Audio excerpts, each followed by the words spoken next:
नमस्कार,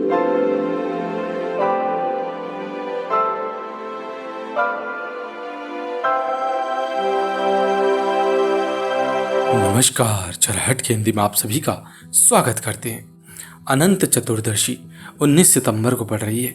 आइए जान लेते हैं अनंत चतुर्दशी की पूजा विधि और इसका क्या महत्व है।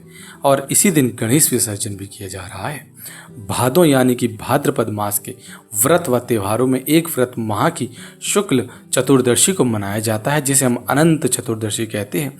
इस दिन अनंत यानी भगवान श्रीहरि यानी भगवान विष्णु की पूजा की जाती है। साथ ही सूत या रेशम के धागे को 14 गांठें लगाकर लाल कुमकुम से रंग कर पूरे विधि विधान से पूजा कर अपनी कलाई में बांधा जाता है।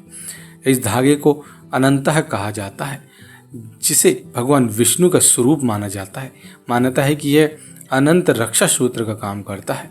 भगवान श्रीहरि अनंत चतुर्दशी का उपवास करने वाले उपासक के दुखों को दूर करते हैं और उसके घर में धन धान्य से संपन्नता लाकर उसकी विपन्नता को समाप्त करते हैं। इस वर्ष अनंत चतुर्दशी का जो पर्व है वह 19 सितंबर के दिन मनाया जा रहा है। भाद्रपद के शुक्ल पक्ष की चतुर्दशी को अनंत चतुर्दशी कहते हैं। अनंत भगवान नारायण का नाम है, इसलिए अनंत चतुर्दशी इसे कहते हैं।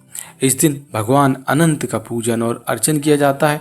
इसके व्रत में केवल एक समय बिना नमक के भोजन करने का विधान है। ऐसी मान्यता है कि 12 वर्षों का वनवास भोग रहे पांडवों के आश्रम में एक बार भगवान कृष्ण बिना किसी सूचना के अचानक प्रकट हो गए थे। इस तरह से उनके अचानक और अलभ्य दर्शन लाभ से पांडव बहुत प्रसन्न हुए और महाराज युधिष्ठिर ने कृष्ण से अपनी विपत्तियों को दूर करने का उपाय पूछा। तब कृष्ण ने उन्हें इस अनंत चतुर्दशी के व्रत का महात्म्य बताते हुए व्रत रखने की सलाह दी थी। ऐसा कहा जाता है कि इस व्रत को निरंतर करने के कारण ही पांडवों के सभी कष्ट दूर हो गए थे। इस व्रत में भगवान अनंत यानी विष्णु का पूजन किया जाता है। इस व्रत के रखने से व्रती के समस्त कष्ट मिट जाते हैं। लेकिन इसका महत्व सिर्फ इतना भर नहीं है, बल्कि भगवान श्री गणेश को 10 दिनों तक अपने घर में रखकर उनका आज ही के दिन विसर्जन भी किया जाता है। हिंदू ही नहीं, जैन धर्म के अनुयायी के लिए भी इस दिन का खास महत्व है। जैन धर्म के 10 लक्षण पर्व का समापन भी शोभा यात्राएं निकालकर भगवान का जलाभिषेक कर इसी दिन किया जाता है। मान्यता यह भी है कि पांडवों ने भी अपने कष्ट के दिनों वनवास में अनंत चतुर्दशी के व्रत को किया था, जिसके पश्चात उन्होंने कौरवों पर विजय हासिल की। अनंत चतुर्दशी के दिन किस प्रकार से पूजा विधि करनी चाहिए?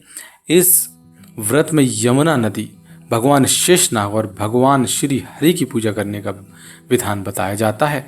कलश को माँ यमुना का स्वरूप मानते हुए उसकी स्थापना की जाती है। साथ ही शेषनाग के रूप में दूर्वा रखी जाती है। कुश से निर्मित अनंत की स्थापना भी की जाती है और सूत या रेशम के धागे को लाल कुमकुम को भी अनंत स्वरूप मानकर रक्षा सूत्र के तौर पर उसे कलाई में बांधा जाता है।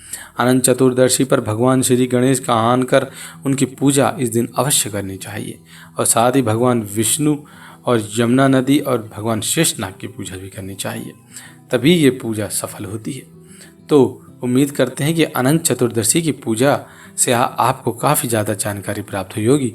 यदि आपको इस वीडियो से कुछ जानकारी प्राप्त हुई है तो वीडियो को लाइक कर दें, दोस्तों के साथ शेयर कर दें।